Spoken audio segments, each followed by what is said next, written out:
3 أشياء لا يمكن أن تعود أبدا، فما هي؟ الكلمة والوقت والفرص. وأين يكون جمال الرجل؟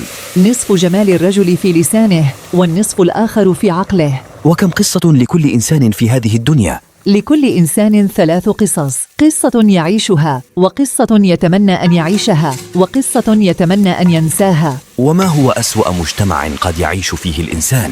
هو المجتمع الذي إذا فشل فيه يموت من التنمر، وإذا نجح فيه يموت من العين والحسد. وهل العين تتسبب في الموت؟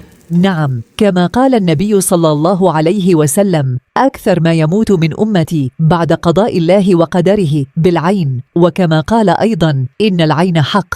وهل يمكن أن يكون الأعمى عائن ويصيب الناس بالعين؟ نعم بالوصف، لأن كل عائن حاسد، وليس كل حاسد عائنا. وكيف يتداوى الإنسان من العين والحسد؟ بالرقية الشرعية، تقرأ على المريض وتقرأ على الماء يشرب منه المريض ثم يغتسل به.